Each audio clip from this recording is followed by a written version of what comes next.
you roll out, Reggie and Dorian against these guys. But, I think that will come. I think that will eventually be the closing lineup in some of these close games. But, I mean, Jason Kidd went to the drawing board tonight and said, hey, everybody's going to play. And he went to the fishbowl. I think he just put a bunch of names in a fishbowl. It felt like, and was just pulling them out of the bowl. It seemed like at times. But I mean, they won, and that's what matters the most. And it's like in a way, I think I respect Kidd in the fact that he is at least like asking his players like what they think. And I think no matter, I mean, I know all the council jokes are probably going on social media, and it's like, and those are fun and it's cool. But I think there is something about, whether you agree with it or not, there is something about Jason Kidd, a guy who everybody, we've heard so many stories about where it's like his way or no way, like he has to have all the control and everything. I think a consistent theme that we've seen is it hasn't just been him making every decision, whether it's Mark and Nico and everybody Dirk chiming in on decisions, and now this 3-player council that's helping, decisions too. It hasn't just been the Jason Kidd show. He's allowed other people to speak into his decision-making. And I think that's something that I respect about that. He's trying to fix his biggest flaw, or at least what he has admitted that his biggest flaw was. And so, yeah.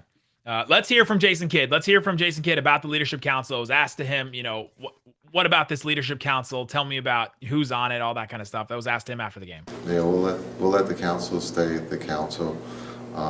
It's a communication thing, and talking to those 3 guys, before they wanted to do it, and so it's a cool thing because we always talk about 10, 11, 12, 13, 14, 15 as part of the team, and they tend not to get to play, but they come to work every day just like the starters or the rotation guys.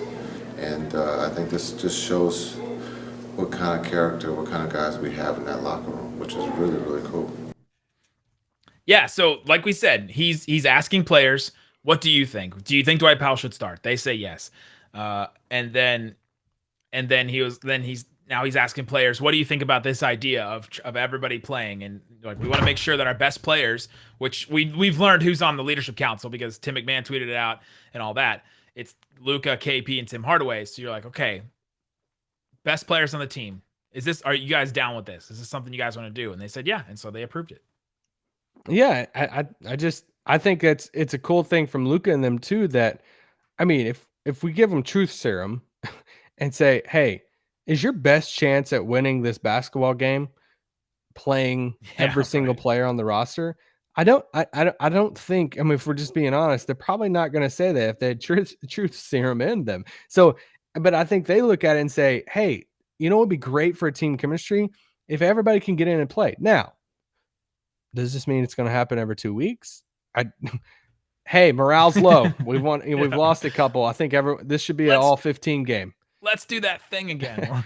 And it's like, all right, that was cool the first time, but if they're getting beat by 17 in Sacramento, and all 15 players have played, and they're walking out post game saying, hey, you know what? All 15 players played, and it's like, all right, well, that was fun.